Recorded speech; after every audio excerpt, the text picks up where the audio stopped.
वे उनका परम कल्याण प्रायः नहीं चाहते हैं, पर गुरुजन तो शिष्यों का परम कल्याण चाहते हैं।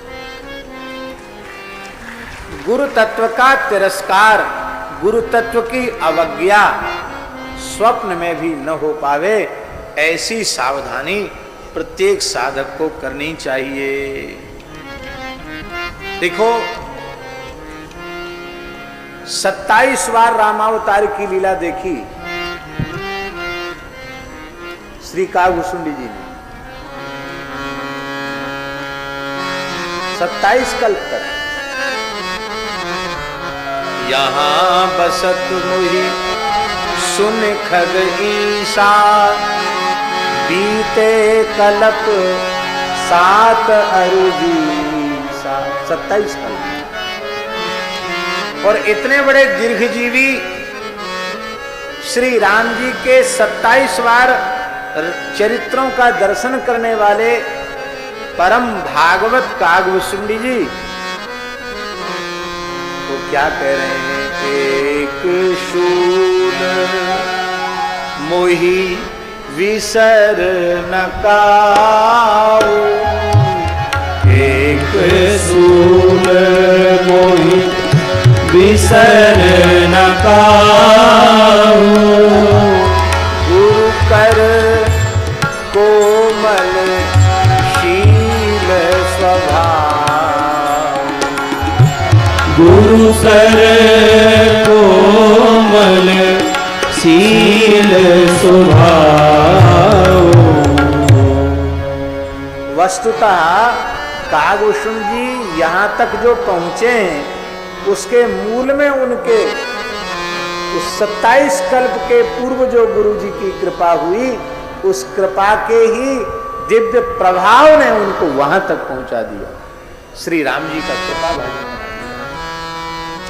तो महाराज जी गुरु जी के हृदय में करुणा प्रकट हो गई, गौतम जी के नेत्रों से अश्रुपात होने लगे। उन्होंने कहा बेटा रो मत, कोई चिंता मत करो, तुम जो है भगवान की मंगलमयी कथा श्रवण करना। कार्तिक मास के शुक्ल पक्ष में तुम्हें श्रीमद् रामायण महाकाव्य की कथा श्रवण करने का सौभाग्य प्राप्त होगा, और उस कथा के श्रवण मात्र से तुम्हारा परम कल्याण हो जाएगा। हमारा शंकर जी का अपराध तो तत्काल फलित होना ही था, वो भयंकर राक्षस शरीर में परिवर्तित हो गया। और महाराज जी नर्मदा के बीहड़ में, नर्मदा के भयंकर अरण्य में, नर्मदा जी के तट पर वो निवास करने लग गया।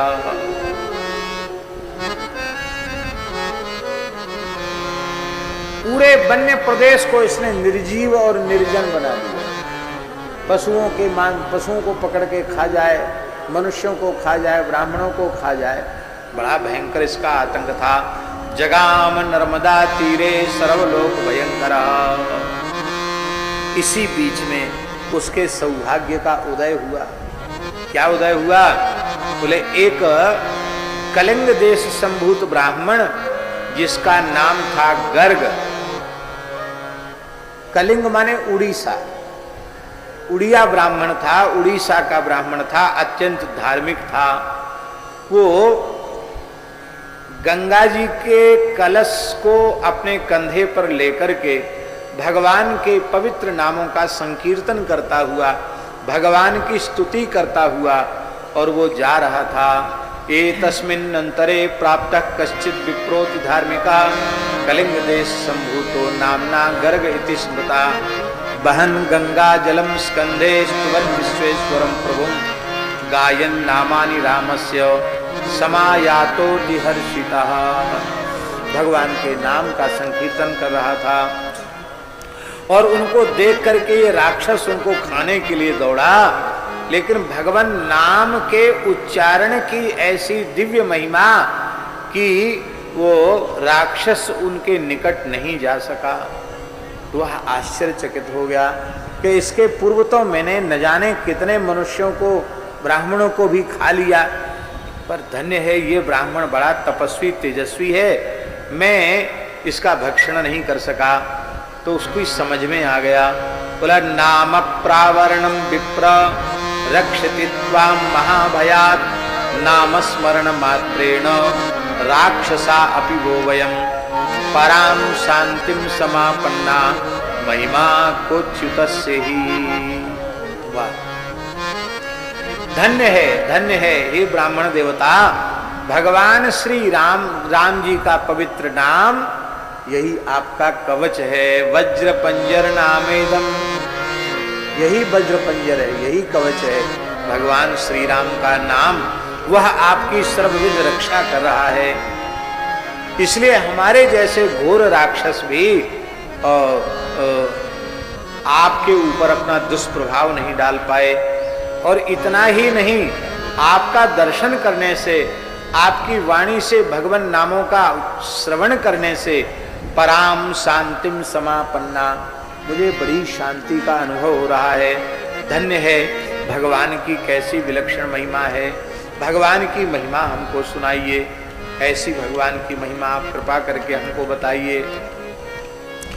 तब उस गर्ग नाम के उत्कलवासी ब्राह्मण देवता ने प्रसन्न होकर के कार्तिक मास के शुक्ल पक्ष में 9 दिन पर्यंत श्रीमद् रामायण की कथा का श्रवण कराया। कथा के श्रवण मात्र से उसका राक्षस भाव दूर हो गया और वह देवता के समान अत्यंत सुंदर हो गया। कथा श्रवण मात्रेण राक्षसत्वम अपाकृतम विसृज्य राक्षसं भाव महवद देवतोपमः। कथा श्रवण मात्र से उसका राक्षसत्व दूर हो गया और महाराज देवता के समान बहुत सुंदर हो गया। उसने उसने उस ब्राह्मण को, गर्ग नामक ब्राह्मण के चरणों में प्रणाम किया और प्रणाम करके विमान में बैठकर भगवान के नित्य साकेत को प्रयाण किया। बोलो भक्तवत्सल भगवान की जय। इस इतिहास को सुनकर के सनत कुमार जी को बड़ी प्रसन्नता हुई। उन्होंने कहा, भगवान अभी हमारी तृप्ति भई नहीं है और अधिक हमें श्रवण करने की उत्सुकता जागृत हो गई है। अहो विप्र इदम प्रोक्तम इतिहासम च नारदम रामायणस्य महात्म्यम त्वम पुनर्वद विस्तरात्। आप फिर से और विस्तार से इसको कहिए। तो पहले तो सतयुग की बात बताई, अब द्वापर युग की बात बता रहे हैं। श्री नारद जी ने कहा कि देखो, द्वापर युग में एक सुमति नाम के प्रसिद्ध राजा थे। वे सदा राम जी की कथा श्रवण करते थे, राम जी की पूजा में लगे रहते थे और बड़े भाव से राम जी की सेवा करते थे। तो राम जी की कथा निरंतर श्रवण करते थे। और महाराज जी वे राजा होकर भी सर्वथा अहं शून्य थे, उनमें अहंकार नहीं था। सदा राम कथा सेवी राम पूजा परायण राम पूजा परायणांच शुश्रूषु अनहंकृति। राम सेवा परायणों की सेवा करने वाले और अहंकार शून्य थे। एक दिन की बात है, देखो भक्ति, उसको भक्तमाल ग्रंथ में भक्ति महारानी के वस्त्र में इत्र कहा गया। श्रृंगार में पन शोधो ले लगाइए, प्रतिज्ञा पूर्वक किया गया जो भजन है वो इत्र का काम करता है, सुगंधि का काम करता है। वस्त्र में सुंदर इत्र लग जाए तो वस्त्र धारण करने वाले को तो सुगंध आती ही है, उसके निकट कोई बैठ जाए तो उसको भी सुगंध आने लग जाती है। जो गंधी कछु दे नहीं तो भी बास सुवास। प्रतिज्ञा पूर्वक भजन का यही लाभ होता है। तो राजा जो प्रतिज्ञा पूर्वक, सुमति नाम का राजा जो प्रतिज्ञा पूर्वक राम जी की पूजा करता था, राम जी की कथा सुनता था, इस कारण से उसकी भक्ति की ख्याति दूर दूर तक फैल गई। एक दिन महर्षि विभांडक आयु बहुविश्य श्री दृष्टुकामो विभांडक ऋषि दर्शन के लिए आए। दृष्टुकामा राजा का दर्शन करने विभांडक ऋषि आए। राजा ने उठकर के श्रद्धा पूर्वक स्वागत सत्कार किया, चरणों में प्रणाम किया, अर्घ पाद्य आदि निवेदित करके, मधुपर्क निवेदित करके पूजन किया और विधिवत पूजन संपन्न करने के बाद, आतिथ्य करने के बाद बड़ी विनम्रता से तो राजा सुमति ने पूछा कि भगवान, आज आपने मेरे जैसे दीनहीन गृहस्थ को पवित्र बना दिया, अपने परिकर सहित पधार करके आपकी बड़ी अहेतुकी कृपा हमारे ऊपर हुई।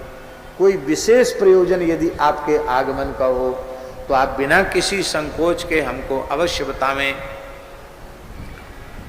विभांडक महर्षि ने कहा कि हे राजन, मैं देखता हूं कि तुम सदा सर्वदा श्री राम जी की सेवा पूजा में लगे रहते हो, राम नाम का जप और कीर्तन करते रहते हो, राम कथा का श्रवण करते रहते हो, और श्री राम जी के सेवा परायण जो भगवत भक्त हैं उनकी सेवा में तुम निरंतर समर्पित रहते हो। तो राजा तो अन्य भी हैं, लेकिन तुम्हारी जैसी भक्ति हम देखते हैं, इसमें कोई विशेष हेतु है? तुम्हारी राम भक्ति के संस्कार तुम्हें ये कैसे प्राप्त हुए? कृपा करके बताओ। तो राजा ने कहा, महाराज, मैं पूर्व जन्म में मालती नाम का शूद्र था और अनेक प्रकार के दुष्कर्म करता था।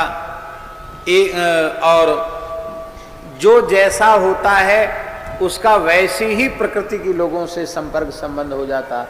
मैं जन्मजात दुष्ट प्रकृति का था, इसलिए दुष्ट प्रकृति वाले लोगों से मेरी मैत्री हो गई और भयंकर पाप कर्म परायण हो गया। चोरी डकैती डाल करके देवताओं के मंदिरों में जो है चोरी करके अपनी जीविका चलाता था। दैव योग से एक दिन भूखा प्यासा परिश्रांत निद्रित निर्जन वन में आया और वहाँ मैंने महर्षि वशिष्ठ का आश्रम देखा। तो महाराज जी, मैं वहीं निकट में ही निवास करने लग गया। एकदा क्षुत परिश्रांतो निद्रा घूर्ण पिपासिता वशिष्ठस्याश्रमं दैवादपस्यम निर्जने बने। मैंने वहीं टूटी फूटी झोपड़ी बना ली और वहीं रहने लग गया। एक से दो भले, अकेला तो मैं वहां था ही। उसी समय एक काली नाम की निषाद कन्या भी मेरे निकट आ गई। भगवान ने जोड़ी अच्छी बिठाई। कैसी जोड़ी थी? बोले वो भी ऐसी ही थी, हमारी ही प्रकृति की थी। परस्वहारिणी नित्यम सदा पैशून्य वादनी बंधुवर गई परित्यक्ता यतो हतवती पतिम। दूसरों का धन चुरा लेने वाली थी, बली चुगल खोरणी थी, निंदा करने वाली थी, परनिंदा पर चुगली करने वाली थी। और महाराज इतनी दुष्टा थी कि उसने यतो हतवती पतिम, पति को ही मार डाला था उसने।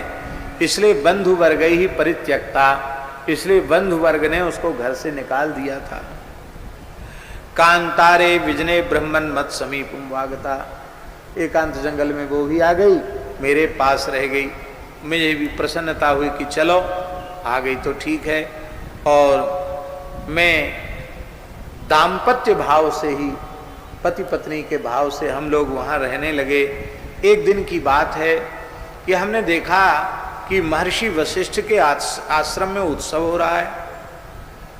माघ का महीना था, शुक्ल पक्ष था। श्रीमद् रामायण महाकाव्य की कथा महर्षि वशिष्ठ के आश्रम में हो रही थी। अब बुढ़ापा तो था ही, जंगल में अपना आहार इकट्ठा करने का श्रम करना पड़ता था। तो हमने सोचा बहुत अच्छा है, कम से कम कथा हो रही है, यहाँ कुछ न कुछ प्रसाद भोज भंडारा तो हो गई, तो कुछ न कुछ खाने को मिल जाएगा, थोड़ी देर बैठेंगे चले जाएंगे क्या है। तो इस प्रकार से वहाँ हम लोग गए। हम लोगों ने कथा के प्रति हमारा कोई भाव नहीं था, श्रद्धा नहीं थी। हम तो कुछ न कुछ भोजन मिल जाएगा इस लालच से वहाँ गए थे, इसलिए हमने लोगों ने कथा ठीक से सुनी नहीं, ऐसी अनमने ढंग से मन मार करके वहाँ कथा में बैठे रह गए। और उसका दिव्य परिणाम ये हुआ कि अब हम पवित्र राजवंश में हमारा जन्म हुआ। उसके मरने के बाद इतनी बड़ी अन्य मनस्क होकर, श्रद्धा विरहित होकर भी कथा श्रवण का ऐसा लाभ मिल गया। तो श्रद्धा पूर्वक श्री राम जी की पूजा करने का, राम जी की कथा सुनने का क्या लाभ होगा, इसका तो हम वर्णन ही नहीं कर सकते। बोलो भक्तवत्सल भगवान की जय।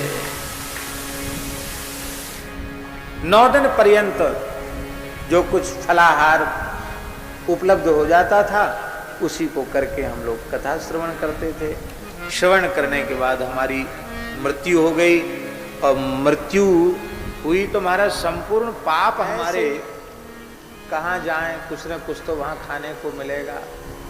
अवश्य पूर्वक भी श्रीमद् रामायण महाकाव्य का श्रवण कर लिया तो उसका दिव्य परिणाम यह हुआ कि मेरे सारे पाप नष्ट हो गए, उत्तम पुण्य लोकों में मैं गया, और अब ये दूसरा जन्म हमारा राजवंश में हुआ।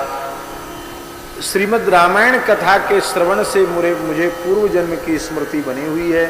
मैंने आपके चरणों में निवेदन किया, इसलिए मैं निरंतर भगवान श्री राम के चरित्र का श्रवण करता हूँ, राम जी का ही पूजन करता हूँ और वैष्णवों की सेवा करता हूँ कि अब पुनः इस संसार में हमको आना न पड़े। यह सुन करके एतत् सर्वं निशम्यासौ विभाण्डको मुनीश्वरः अभिनंद्य महीपालम प्रयौ स्वतपोवनम। राजा सुमति का अभिनंदन करके महर्षि विभाण्डक अपनी शिष्य मंडली सहित तपोवन को चले गए, और उन्होंने भी निश्चय कर लिया कि अब हम श्रीमद् रामायण का निरंतर श्रवण करेंगे। नारद जी ने कहा कि श्री रामायण की कथा, रामायण कथा चैव कामधेनुपमा स्मृता, ये कामधेनु है, जो चाहो सो राम कथा से प्राप्त हो जाता है।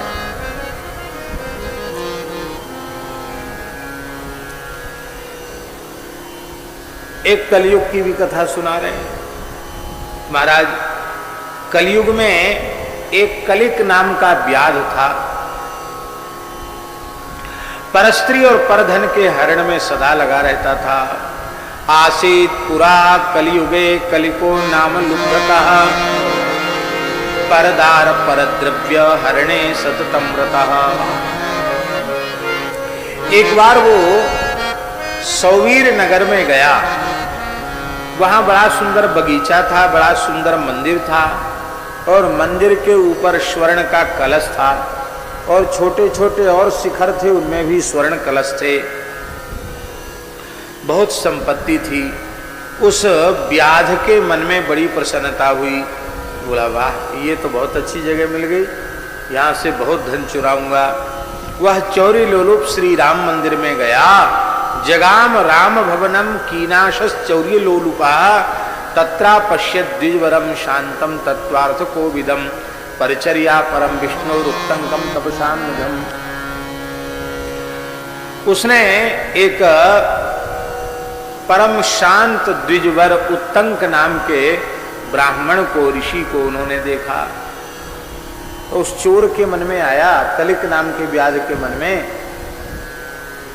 और तो कोई मंदिर में है नहीं, ये है, इसको हमें समाप्त कर देना चाहिए, क्योंकि चिल्लाएगा, हल्ला गुल्ला मचाएगा, कहीं न कहीं से आएंगे तो हमारा प्रयोजन पूर्ण नहीं होगा, सिद्ध नहीं होगा, इसलिए पहले उसको समाप्त कर देना चाहिए।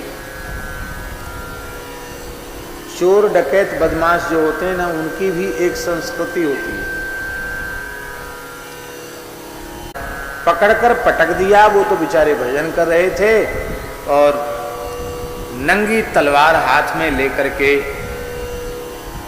मस्तक काटना ही चाहता था कि उसी समय उत्तंक नाम के ब्राह्मण ने बड़ी मधुर वाणी में कहा, भो भो साधो वृथा माम त्वम हनिष्यसि निरागसम।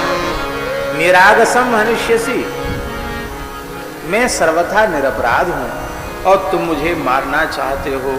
हे महात्मन, आप हमारा वध क्यों कर रहे हो? साधो, उस चोर को, दुष्ट को, व्याध को, लुटेरे को, उसको भी उन महात्मा ने साधो कहा।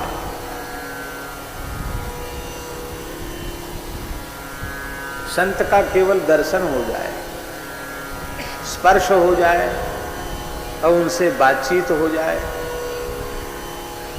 तीनों ही हो जाए तब तो क्या कहना। किम पुनः दर्शन स्पर्श पाद शौचासनादि भी। और यही दरस परस समागमादिक पाप राशि नसाइए। तो दर्शन हुआ, फिर स्पर्श हुआ, और फिर एक वाक्य उन महान संत की वाणी से सुनने के लिए मिल गया। इतने मात्र से उस कलिक के पाप नष्ट हो गए और उसको सद्बुद्धि आ गई।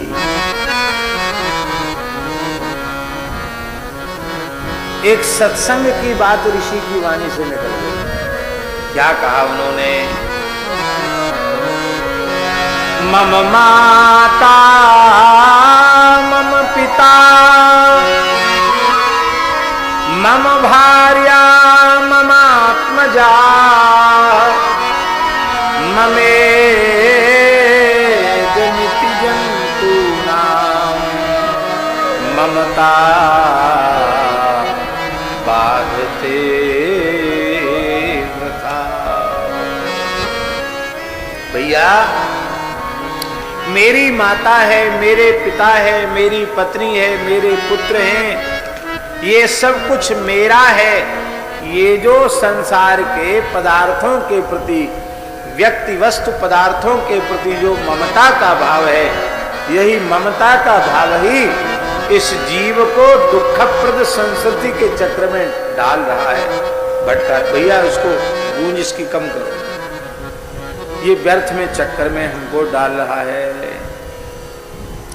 देखो, मनुष्य धन का उपयोग करता है, अर्जित करता है, उपयोग करता है, उपभोग करता है, और धन की एक फूटी कौड़ी भी साथ ले नहीं जाता है, मर के खाली हाथ जाता है। किंतु उस धन के उपार्जन में जो उसने शुभाशुभ कर्म किए हैं, उनका परिणाम उसको अवश्य भोगना पड़ता है। थोक परिणाम तो नरकादि में जाकर भोगना पड़ता है, और फिर फुटकर कुछ बच जाता है तो धरती पर जन्म हो जाता है, उसको भोगने के लिए मिल जाता है। ये बात है। यह सुनकर के वो व्याध कांपने लग गया और उसने कहा, महाराज मुझे क्षमा कर दीजिए, मैं आपकी शरण में हूँ, मैं तो महापापी हूँ, मैंने कितने हत्याएं की हैं, उसका कोई हिसाब किताब नहीं, उसकी कोई गणना नहीं है। कथम में निष्कृत भूयात कमियामि शरणम विभो। हे भगवान, मैं किसकी शरण में जाऊं, मेरा उद्धार कैसे होगा, मैं महापापी हूं। महर्षि उत्तंक बोले, कोई बात नहीं, हम तो कल से वाल्मीकि रामायण का पारायण करने वाले हैं ही। चैत्र का महीना है, शुक्ल पक्ष चल रहा है, तो हम तो राम जी का मंगलमय चरित्र श्रीमद् रामायण का गान करने वाले थे ही, और एक श्रोता और मिल गया, भगवान ने भेज दिया। तो कोई बात नहीं, तुम ही जजमान बन के कथा सुनो, और हम कल से वाल्मीकि रामायण का नवान्न पारायण करेंगे। उन महर्षि ने कृपा करके 9 दिन पर्यंत श्रीमद् रामायण की कथा श्रवण कराई, और उस कथा के श्रवण के प्रभाव से वह कलिक नाम का व्याध मुक्त हो गया, दिव्य स्वरूप उसका प्रकट हो गया। विमुक्तस्त्वत्प्रसादेन महापातक संकटात् तस्मान्नतोस्मिते विद्वन् यत्कृतं तत्क्षमस्व मे। आपकी कृपा से मैं महापाप से, संकट से मुक्त हो गया। मैंने जो कुछ अपराध आपका किया था उसे आप क्षमा करें। और वह विमान में बैठकर भगवान के नित्य साकेत प्रयाण कर गया। बोलो भक्तवत्सल भगवान की जय। नारद जी ने कहा, आपने श्रीमद् रामायण के संबंध में हमसे पूछा था, हमने बता दिया, और आप क्या सुनना चाहते हैं? सनत कुमार जी ने कहा कि भगवान, आपने रामायण जी के महात्म्य का श्रवण कराया, आप कृपा करके रामायण श्रवण की विधि और बता दें। रामायणस्य महात्म्यम कथितं वै मुनीश्वर इदानीं श्रोतुमिच्छामि विधिं रामायणस्य च।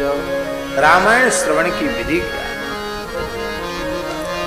श्री नारद जी ने कहा रामायण विधिम चैव शृणुध्वम सुसमाहिता, रामायण श्रवण की विधि का श्रवण करें, पर श्रवण की विधि क्या है? सुसमाहिता, अत्यंत सुसमाहित होकर के, भावपूर्वक सावधान होकर के सुने। सावधान तया सुनो।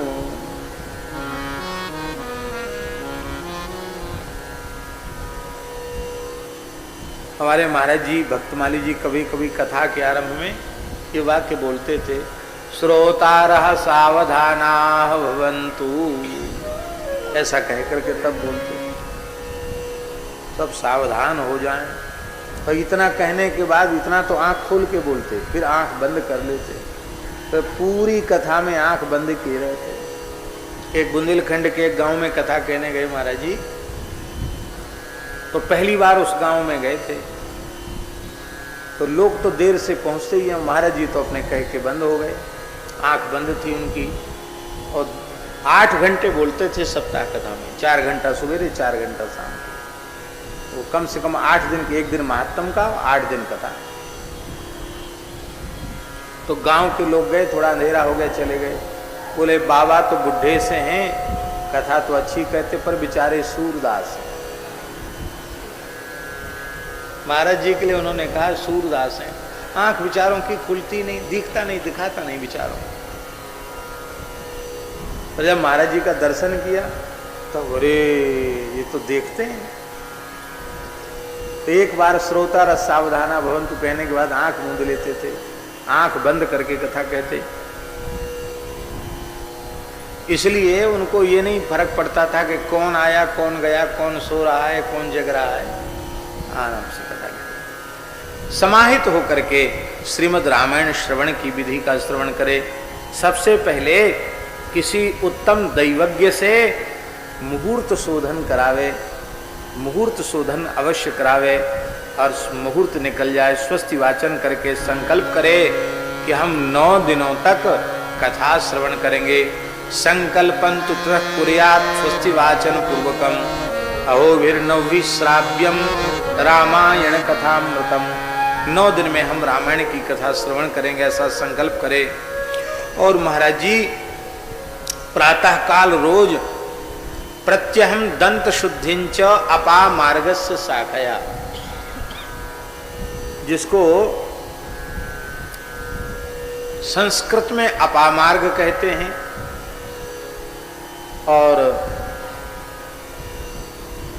हिंदी में कहीं कहीं अद्दा झारा भी कहते हैं, कहीं लट जीरा भी कहते हैं, कहीं चिड़चिड़ा भी कहते हैं, अलग अलग। अब यहाँ अयोध्या जी में क्या कहते पता नहीं, यहाँ क्या है चिड़चिड़ा। हमारे धर्मसंघ वाले गुरुजी जीवन पर्यंत उन्होंने अपामार्ग की ही दातु दी, जीवन पर्यंत। विद्यार्थी पढ़ने आते थे और गुरुजी सवेरे 5 बजे से पढ़ाना शुरू करते थे और रात्रि को 10 बजे तक पढ़ाते थे। हमने अपने जीवन में इतना विद्यादान करने वाला कोई देखा नहीं। 2 बजे रात्रि को आसन से उठ जाना और 5 बजे तो पैदल चल के धर्म संघ विद्यालय पहुंच जाते थे। 5 बजे विद्यालय शुरू हो जाता था सवेरे। ननक्तम नोच्छिष्टे प्रब्रूयात ब्रह्म राशि, बिना खाए पिए वेद पढ़ाते। फिर वही मध्याह्न संध्या कर लेते। हम मध्याह्न संध्या करके 12 घाट से दूध आ जाता था तो थोड़ा दूध पी लेते और फिर वहां से पैदल चल के सेवा कुंज जहां गुरुजी विराजते तो वहां आ जाते। अब फिर मध्याह्न प्रसाद पाके तब तक हम उनके घर पे ही पहुंचते थे पढ़ने के लिए। तो प्रसाद पाके फिर 16, 64, 32 श्वास लेके और फिर बैठ जाते।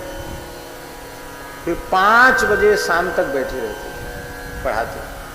5 बजते फिर स्नान करके सायं संध्या, पूरे जीवन 1100 गायत्री का जप, त्रिकाल संध्या, कूप जल का ही व्यवहार, और बड़ा दिव्य जीवन था, ऋषि जीवन था उनका भी, अद्भुत जीवन।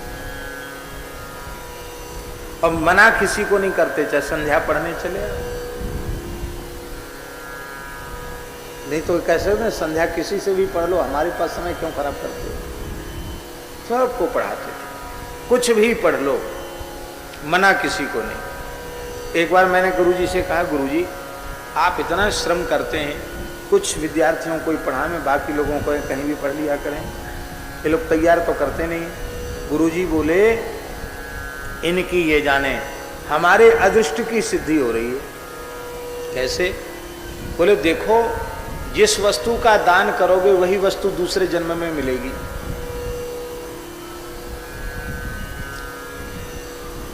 तो यह वेद वेदांग का जो दान है यही दूसरे जन्म में भी हमको मिलेगा, यदि मुक्त नहीं हुए तो ये तो पक्का है कि फिर से हमारा ब्राह्मण कुल में जन्म होगा, और जो दिया है उतना तो हमको सहज मिल जाएगा। तो यदि हम मुक्त हो गए तो भी आनंद की बात है, बहुत अच्छी बात है।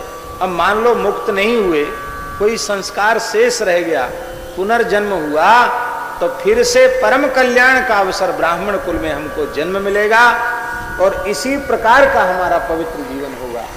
ये मेरे अदृष्ट की सिद्धि पढ़ाने से हो रही है, इसलिए हम किसी को मना नहीं कर सकते, किसी ब्राह्मण को मना नहीं करेंगे, सबको पढ़ाते।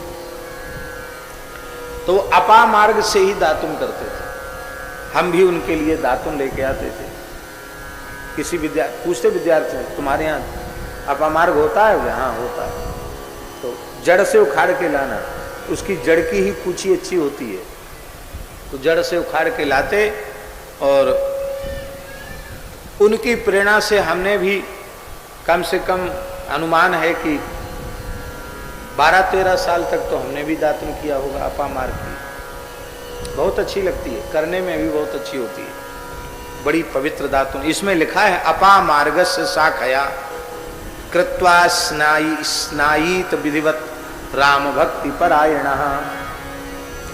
बाक सिद्धि हो जाती है अपा मार्ग की दातुन करने से, और सर्प बिच्छू भी दंशन कर जाए तो उसकी मृत्यु नहीं होती। इतना अमृत गुण शरीर में आ जाता है कि विष से भी उसकी मृत्यु नहीं होती, ऐसा है। अपा मार्ग की शाखा से दातुन करे, स्नान करे, और इसके बाद भगवान का विधिवत पीठ स्थापन करके भगवान श्री राम का परिकर के सहित पूजन करे, और स्वयं च बंधुवी सार्धम शृणुयात प्रेतेन्द्रिया, अपने इष्ट मित्र बंधु बांधवों के सहित श्रीमद् रामायण की कथा का श्रवण करे। नित्यम देवार्चनं कृत्वा पश्चात संकल्प पूर्वकम रामायण पुस्तकंच अर्चयेत् भक्ति भावतः।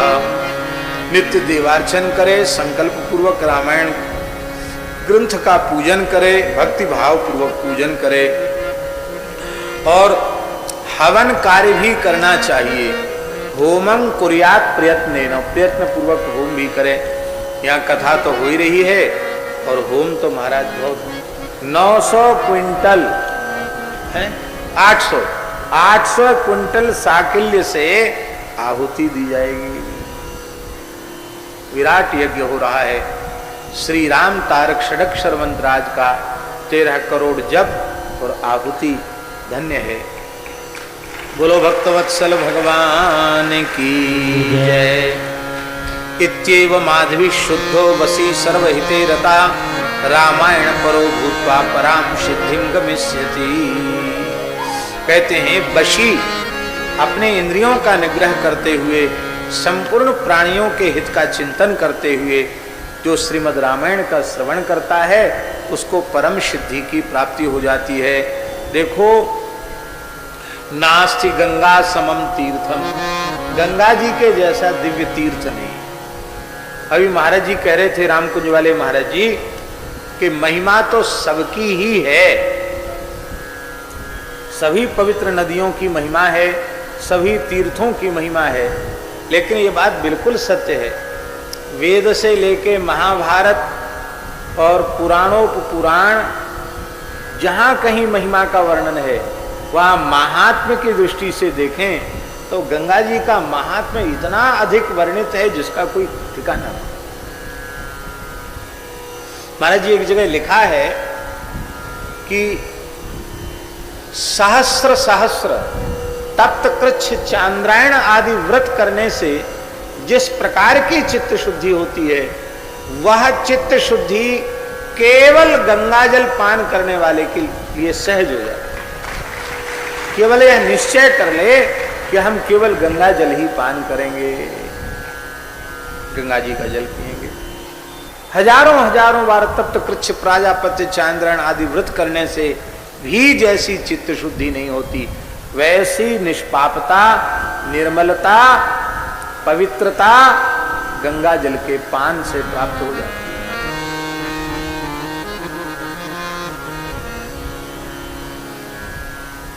गंगा जी की बड़ी कृपा है।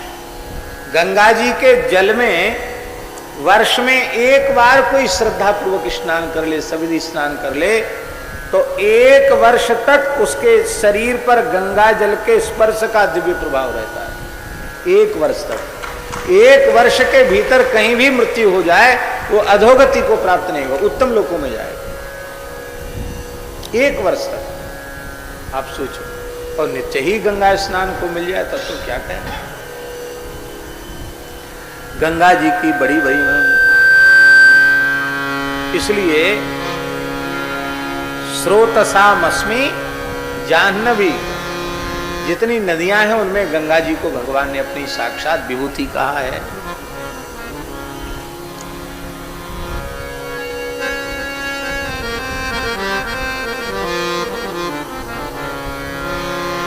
कैसा है तुलसीदास जी भागवत जी का अंतिम है?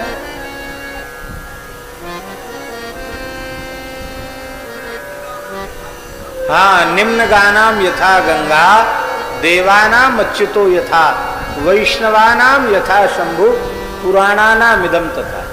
निम्न गानाम यथा गंगा, नदियों में जैसे गंगा जी।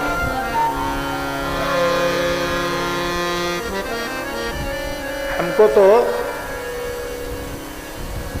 ऐसा कोई मन में विचार नहीं था कि हम गंगा जल ही लेंगे, लेकिन पूज्य श्री रमण रीति वाले महाराज जी जब हम जाते उनके निकट तो गंगा जल देते और कहते आप तो गंगा जल ही पीते हैं। तो हम हर बार हाथ जोड़ के कहते महाराज जी हमारा कोई नियम नहीं है, हम तो जो जल उपलब्ध हो जाता वो पीते। बोले बिस्लरी नहीं पीना चाहिए। कहते हमें बड़ा क्लेश होता, कोई साधु बिस्लरी पीते हैं तो हमको देख के बड़ा क्लेश होता है। पहले जल का ही विचार था, जल का विचार ही खत्म हो गया। हमने कहा महाराज जी बिस्लरी तो हम नहीं पीते हैं। बोले नहीं नहीं, आपको तो गंगा जल ही पीना चाहिए। एक बार हमारे मन में आया कि हम विनम्रता पूर्वक कहें महाराज जी आपको तो उपलब्ध है, हम कहाँ से लाएं। तो ऐसा उनका अद्भुत अंतर्यामित्व, वो तुरंत ही बोले, मन में हमारे आई बात, बोले कि आप गंगा जल पीने का निश्चय करो, हम उपलब्ध कराते रहेंगे। तो बोले गाड़ी में रखवा दो, 2-4 पीपा गंगा जल रखवा दो। फिर अब तो गंगा जी कृपा करते ही व्यवस्था हो जाती है, क्योंकि अपने पूज्य जनों पर भार नहीं बनना चाहिए। तो उनकी कृपा से ऐसा कुछ हो गया कि अब कहीं चले जाएं गंगा जल ही पीने को मिलता है। बोलो गंगा मैया। और इससे महाराज स्वामी जी एक लाभ बहुत बड़ा हुआ कि जो जगह जगह जल बदलता था वो समाप्त हो गया। जल बदलने से भी बहुत अंतर पड़ता है। तो एक तो साक्षात गंगा जी का अनुग्रह, उठते ही सवेरे गंगा जी का जल पीने को, जब देखो तो गंगा जी का जल पीने को, और 12 मास संध्योपासन आदि गंगा जल से, और ठाकुर जी की सेवा पूजा भी गंगा जल से। तो गंगा जी की कृपा हो गई। गंगा जी की बड़ी भारी महिमा, नास्ति गंगा समम तीर्थम, गंगा जी के जैसा तीर्थ नहीं है। नास्ति मातृ समो गुरु, माता के जैसा कोई गुरु नहीं। नास्ति मातृ समो गुरु। हमने गुरुजनों से सुना है कि कोई यति चतुर्थाश्रमी बैठकर श्रीमद् भगवद गीता ब्रह्मसूत्र उपनिषद आदि की चर्चा कर रहा हो, वेदांत तत्व का विवेचन कर रहा हो और उसके जन्मदाता पिता उपस्थित हो जाएं और वो उठकर अभिवादन न करे, उनको प्रणाम न करे तो उसको दोष नहीं लगेगा। किंतु जन्मदात्री माता अकस्मात उसके सामने आ जाए, वो चाहे जितने समुदाय में हो, सदंडम प्रणमेत भूमौ, उसको दंड के सहित माता के चरणों में प्रणाम करना चाहिए। माता के ऋण से ऊर्ण नहीं हो सकता, नहीं मातृसमो गुरु। पूज्य आचार्य चरण श्री हर्षण कुंज सरकार, ये भी तो किसी माता के ही गोद के लाल हैं। धन्य है उनकी जन्मदात्री माता को। आज महाराज जी ने सुनाया, जगत गुरु जी ने सुनाया कि पूज्य आचार्य चरण की जन्मदात्री माता हमारे राम कुंज वाले महाराज जी के पूज्य गुरुदेव श्री वशिष्ठ भगवान, उनसे ऐसे आंचल फैला के लेके गई थी कि आपकी विरक्ति की मर्यादा है कि विरक्त साधु घर जन्मभूमि नहीं जाते हैं, लेकिन हम ये भीख मांगती हैं कि इनको केवल समैया उत्सव के लिए, श्री सीताराम विवाह महोत्सव के लिए पौड़ी धाम जाने की आज्ञा दे। और पूज्य गुरुदेव श्री गुरुदेव भगवान ने, जिनको हम लोग श्री अवध में वशिष्ठ रूप में अनुभव करते थे, उन्होंने अत्यंत प्रसन्नता पूर्वक अनुमति प्रदान की और ऐसा विचित्र बात बताई। माताजी का ऐसा सिद्ध भाव था श्री जानकी जी के प्रति कि यह मेरी लाडली बेटी है, कि अयोध्या आई तो अपने घर से ही सब सामान लेके आई। अयोध्या का एक अन्न का कण उन्होंने नहीं लिया, अयोध्या का पानी नहीं पिया। बेटी के ससुरा बेटी के घर का पानी कैसे पिए?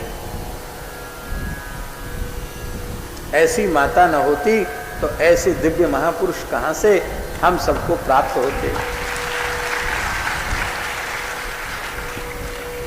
महाराज जी, भगवत प्राप्त महापुरुष का दर्शन वो भगवत दर्शन ही है।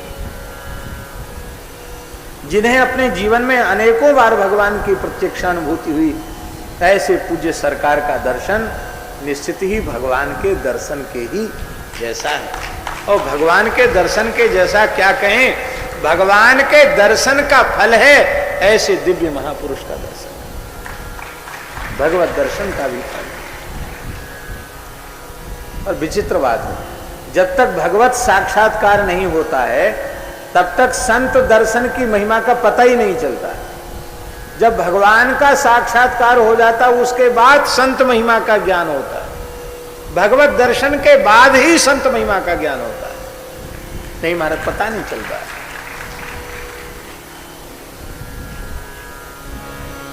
पूज्य जगत गुरु जी भी तो किसी भाग्यशालिनी मां के ही लाल हैं और माता जी भी यहीं विराजी हुई हैं, भाग्यशालिनी हैं, धन्य है। ऐसी माता के चरणों में हम सादर दंडवत प्रणाम करते हैं, प्रणाम करते हैं। इसलिए नास्ति मातृसमो गुरु, माता के जैसा कोई गुरु नहीं है। नास्ति विष्णु समो देवो, भगवान के जैसा कोई देवता नहीं है। और नास्ति रामायणात् परम, रामायण जी से श्रेष्ठ और कोई दूसरा ग्रंथ नहीं है। कथा पूर्ण हो जाए तो तदंते वेद विदुषे गाम दद्याच दक्षिणाम रामायणम पुस्तकंच वस्त्रालंकार अलंकरणादिकम इत्यादि प्रकार की बात भी कही गई। और यतीनाम ब्रह्मचारीणाम प्रवीराणांच सत्तम नवान्ना किल श्रोतव्या कथा रामायणस्य च। पंचमी से लेके पूर्णिमा पर्यंत श्रवण करना चाहिए, रामायण की कथा का श्रवण करना चाहिए। यतियों को, ब्रह्मचारियों को, प्रवीरों को रामायण की नवान्न कथा श्रवण करना चाहिए। तस्मात् शृणुध्वं विप्रेन्द्रा रामायण कथामृतम श्रोत्रीणांच परम श्राव्यम पवित्राणामनुत्तमम्। हे सनकादि को श्रीमद् रामायण कथामृत का श्रद्धा पूर्वक पान करें। यह सर्वोत्तम श्रवणीय कथा है। और महाराज जी पवित्र जितने साधन हैं जीव को पवित्र करने वाले, उनमें सर्वोत्कृष्ट साधन है। राम जी की कथा कहाँ होनी चाहिए? अब रामायण की कथा होनी कहाँ चाहिए? बोले वाचयेद राम भवने पुण्य क्षेत्रे च संसदी। वस्तुतः महाराज जी संपूर्ण अयोध्या श्री राम भवन ही है।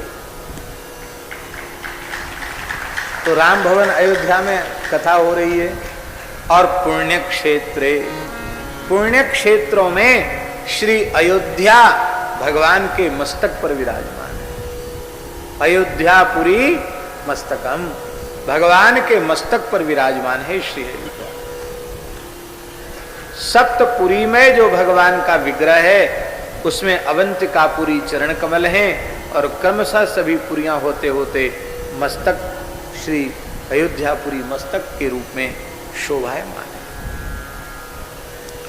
हमारे महाराज जी एक बात कहते थे, भक्तमाली जी महाराज जी कहते थे कि पुराणों में महात्म्य को कहने के लिए कई बार किसी की महिमा बढ़ाकर कहने के लिए किसी की महिमा को थोड़ा कम कर दिया जाता।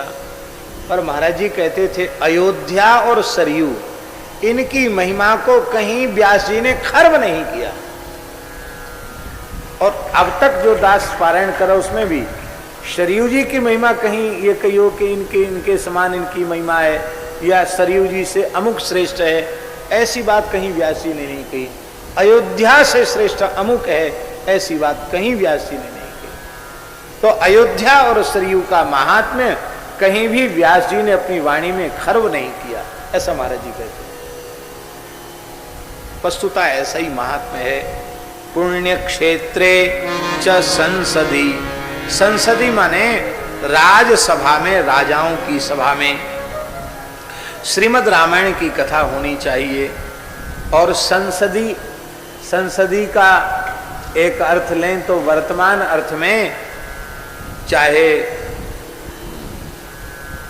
प्रदेश की विधानसभा हो अथवा राज्यसभा हो अथवा लोकसभा हो, संसद में श्रीमद् रामायण महाकाव्य का पहले एक अध्याय, कम से कम एक सर्ग कथा हो, इसके बाद और जो कुछ प्रक्रिया है उसका आरंभ होना चाहिए।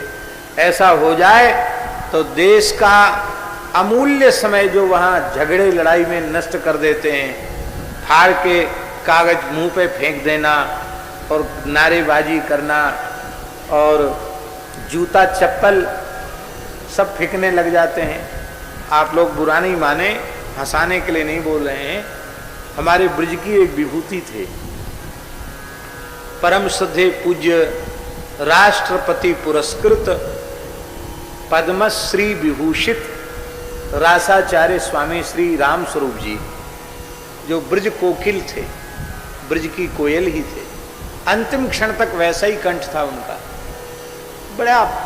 बड़ी मिठास थी उनके कंठ में।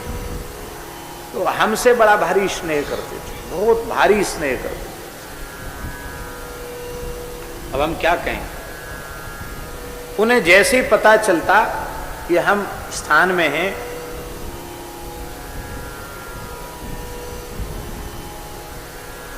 तो वो तुरंत आ जाते, और फिर आ जाते तो खूब पर्याप्त समय वहीं प्रसाद पा लेते, कल विश्राम भी कर लेते। बहुत स्नेह था। तो तब वो विधायक बने थे, एमएलए हुए, तो पैर में उनके पट्टा बंधा था, ऐसे थोड़े लांघते हुए मलुक पीठ आए।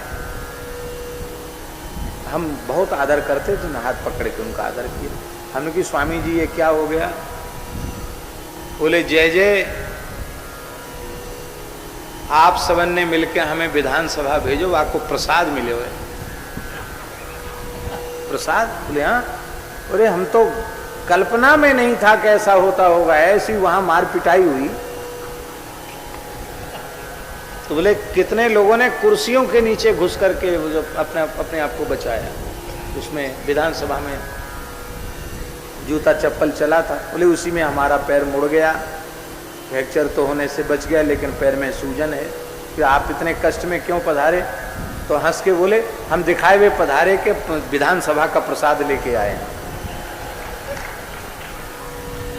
तो देश की जो ये स्थिति है, ये स्थिति इसीलिए है क्योंकि श्री राम जी का मंगलमय चरित्र नहीं गाया जा रहा है। इस समय देश का बहुत अच्छा समय है। शायद ऐसा मुख्यमंत्री अब तक भारतवर्ष में नहीं आया होगा जिसने इतनी बार अयोध्या का दर्शन किया हो। जब देखो तब मुख्यमंत्री जी अयोध्या, जब देखो तो क्यों ना हो, साधु हैं, कुछ न कुछ तो साधु का अपना स्वरूप होना ही चाहिए कि नहीं। और अब तो संपूर्ण विश्व का आकर्षण अयोध्या होने जा रहा है। ऐसा दिव्य भव्य भगवान श्री राम के मंदिर का निर्माण हो रहा है और शीघ्र ही उसका उद्घाटन भी होगा। बड़ी तेजी से काम चल रहा है। तो ये भगवान की कृपा समझिए, नहीं तो राजनैतिक लोग किसी मस्जिद मजार में भले ही चले जाएं, किसी चर्च आदि में भले ही चले जाएं, पर मंदिर में यदि वो चले गए तो उनकी धर्म निरपेक्षता नष्ट प्राय मानी जाती थी। लेकिन अब जिनको ये भी पता नहीं कि जनेऊ सभ्य अपसभ्य क्या होता है, कपड़े के भीतर पहना जाता कि कपड़े के ऊपर डाला जाता है, वो लोग भी कम से कम दिखाने के लिए ही सही तिलक भी लगा लेते हैं, भले इधर की बजाय इधर जनेऊ लटकता हो।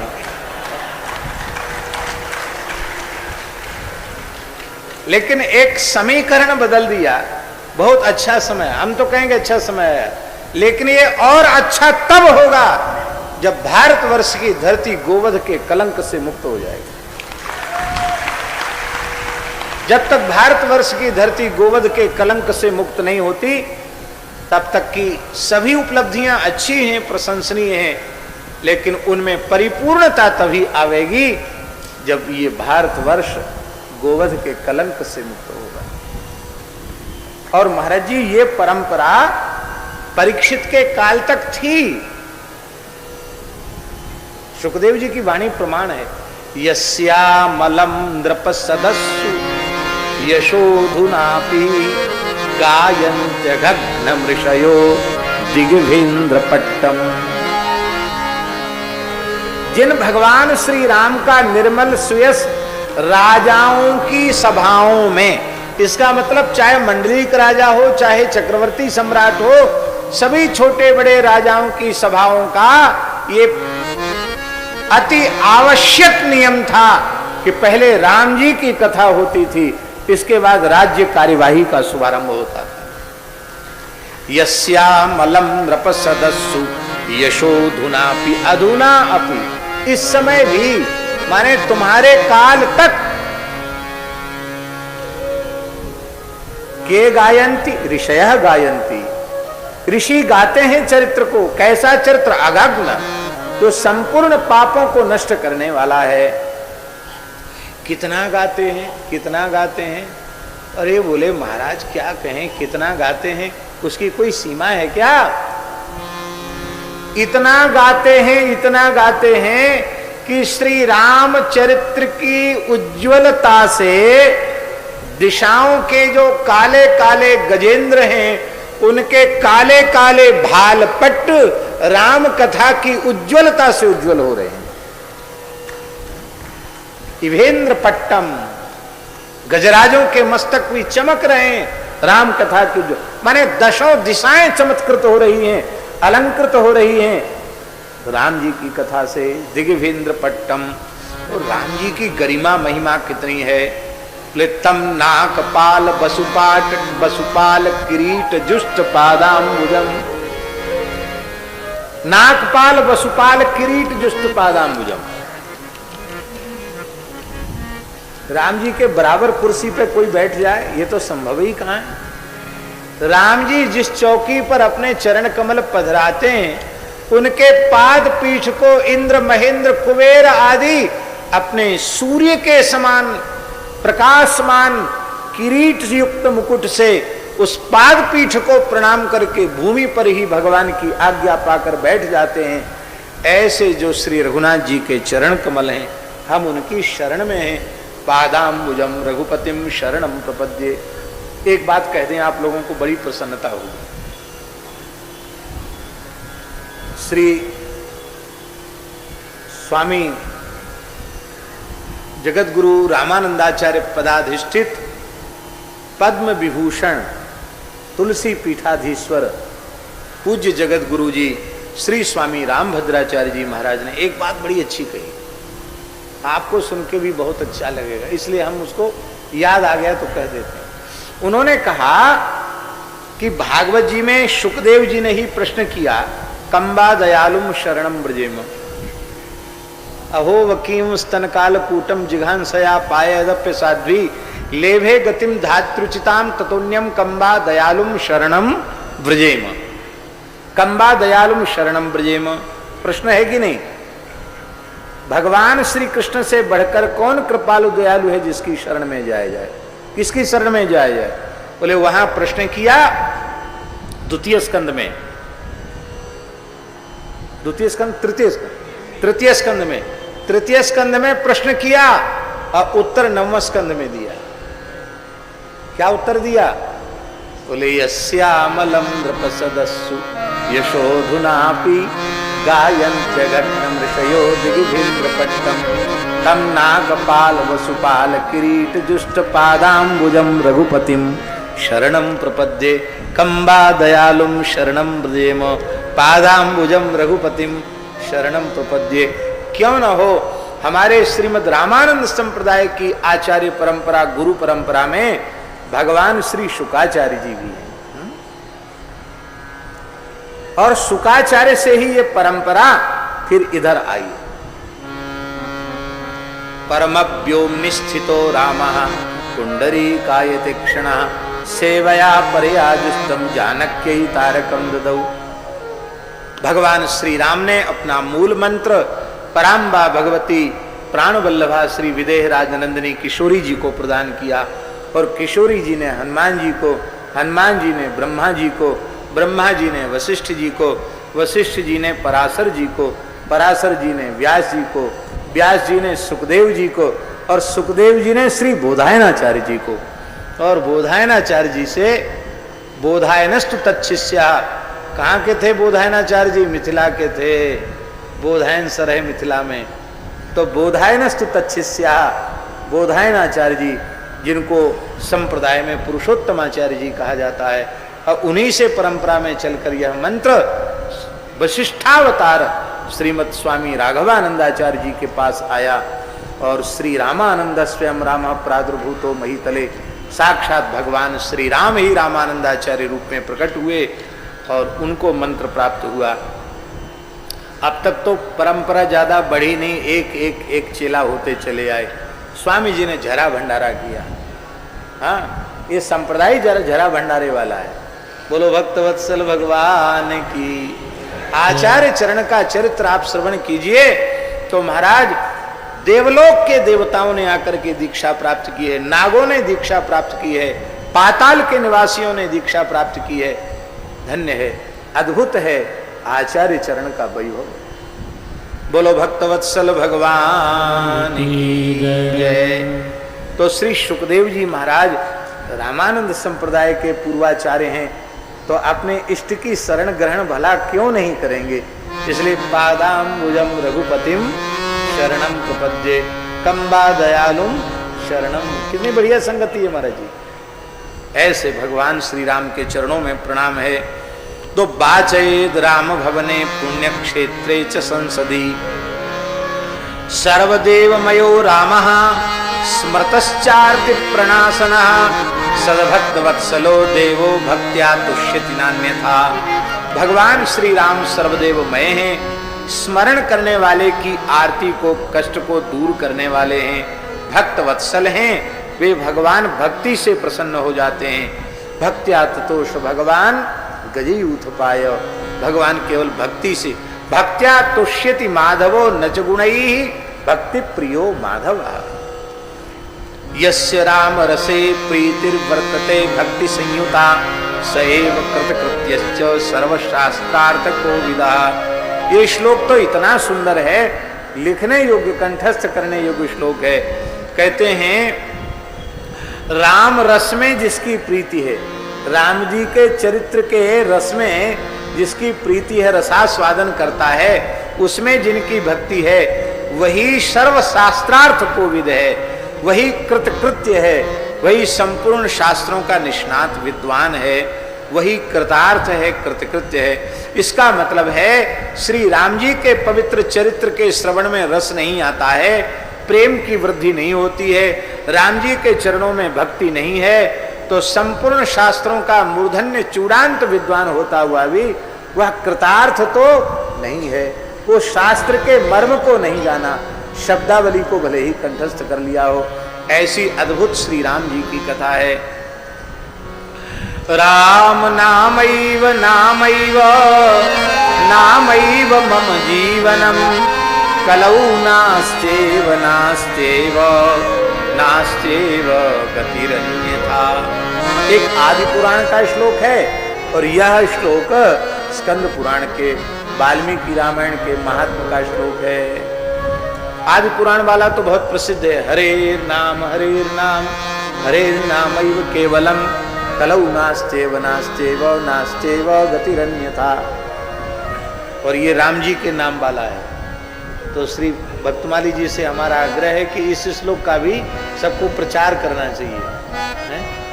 राम नामैव नामैव नामैव मम जीवनम कलौ नास्त्येव नास्त्येव नास्त्येव गतिरन्यथा। हम कहते हैं कि हमारे वृंदावन धाम में शरणागत आश्रम जो है ना, वो करोड़पति आश्रम नहीं है, अरबपति आश्रम। इतना बड़ा अमीर कोई दूसरा नहीं। लोग घबरा जाएंगे, इनकम टैक्स वाले पहुंच जाओ, झक मार के चले आएंगे, कुछ नहीं मिलेगा। और यदि उस धन को उन्होंने ले लिया तो उनका जीवन धन्य हो जाएगा। वहां श्री राम नाम विराजमान है। महाराज जी कितना करोड़ है इस समय? 700 करोड़ राम नाम श्री शरणागत आश्रम में जानकी वल्लभ लाल जी की सन्निधि में विराजमान है। 7 अरब। अब खुद तो अरबपति है ही हैं, हमारे मलुक पीठ के ठाकुर जी को भी अरबपति बना दिया इन्होंने। वहां से 50 करोड़ 100 करोड़ राम नाम वहां से आया था। अब अपने यहां भी इस समय 3 अरब के करीब राम नाम हो गया। यहां छावनी में पूज्य श्री महाराज जी ने तो राम नाम बैंक के, यहां तो पता नहीं कितना होगा, कोई संख्या में है जी, बैंक ही है। तो भगवान की बड़ी भारी कृपा है। ये सबसे बड़ी पूंजी है। राम नामैव नामैव नामैव मम जीवनम। और महाराज जी ये भी व्यसन है, ये राम नाम लिखने का जिसको अभ्यास लग जाता वो छूटता नहीं है। नशेड़ी का नशा भले ही छूट जाए कोई दवाई गोली से, पर नाम लेखन का नशा जिसको लग जाता उसका कभी छूटता नहीं। हमने कहा था एक बार कि गोरक्षा के लिए 1 करोड़ नाम लिखें, तो हम तो थोड़ा सा लिख पाए, हम तो ज्यादा लिख नहीं पाए। लेकिन कई लोगों ने गोरक्षा के लिए 1-1 करोड़ नाम अर्पित किया, राम नाम लिख करके 1-1 करोड़ राम नाम। अब ऐसे ऐसे महान भाव हैं जिन्होंने 1 करोड़ राम नाम गोरक्षा के लिए अर्पित किया था। अब उनके 3-3, 4-4 करोड़ राम नाम उन्होंने लिख लिए। अब वो कहते हमको अब ऐसा अभ्यास हो गया, अब हम बिना लिखे हम रह ही नहीं सकते, जी नहीं सकते बिना लिखे। ऐसे कई लोग कहते महाराज जी। और विचित्र विचित्र अनुभव सुनाते हैं लोग नाम लेखन के, विलक्षण बात। राम नामैव नामैव नामैव मम जीवनम कलौ नास्त्येव नास्त्येव नास्त्येव गतिरन्यथा। एवं सनत कुमारस्तु नारदेन महात्मना सम्यक प्रबोधित सत्य पराम निर्वृति माप। इस प्रकार से नारद जी की वाणी से श्रीमद् रामायण महाकाव्य का महात्म्य श्रवण करके और संपूर्ण श्रीमद् रामायण महाकाव्य का सनकादिकों भगवान ने श्रवण किया और परम आनंद की प्राप्ति की। यस्त्वेच शृणुयात् पापी पठेत् वा सुसमाहिता सर्व पाप विनिर्मुक्तो विष्णुलोकं सगच्छति। जो श्रद्धा पूर्वक श्रवण करता है, पाठ करता है, वो संपूर्ण पापों से मुक्त होकर वैकुंठ का अधिकारी हो जाता है। बोलो भक्तवत्सल भगवान की। हमारे श्री किशोरी शरण जी ने भी, सीतामढ़ी वाले महाराज जी ने भी, ये सदगुरुदेव श्री नाम जापक जी महाराज का 30वां सीएपीएल मिलन महोत्सव मनाया जाएगा, इसकी सूचना उन्होंने दी है। 26 मई से 3 जून तक 108 कुंजों में 9 दिवसीय श्री सीताराम नाम संकीर्तन होगा। नाम की देखो महिमा चल रही थी। 108 रामचरितमानस के 99 पारायण और मानस में नाम वंदना की कथा होगी। ऐसी सुंदर बात महाराज जी ने सूचना दी है। श्री सीताराम जी महाराज की जय। इस प्रकार से यह, अब हम ठीक से कथा तो नहीं कह पा रहे हैं, ऐसे ही समय पास कर रहे हैं। बाकी बात यह है कि जितना भी शरीर के अनुकूल जितना समय देना होगा उतना हम कहेंगे। बस भगवान की चर्चा है। यहाँ अयोध्या जी है, चाहे जन्म तक हो जाए, चाहे जन्म से विवाह तक हो जाए, इसके आगे ज़्यादा ठाकुर जी को कष्ट देना नहीं है। जितना सहज हो जाए उतना ही ठीक है? अब आज कम से कम प्रथम श्लोक का उच्चारण कर देते हैं। ओम तपस्वाध्याय निरतम तपस्वी वाग्विदाम्बरम नारदम परिपप्रच्छ वाल्मीकिर्मुन कुंभवम। इन्हीं शब्दों के साथ श्रीमद् रामायण की कथा का विराम करते हैं और कल यथा समय आगे की चर्चा हम करेंगे। श्री राम जय जय राम। श्री राम जय जय राम। श्री राम जय राम। बैठे जय जय राम। श्री राम जय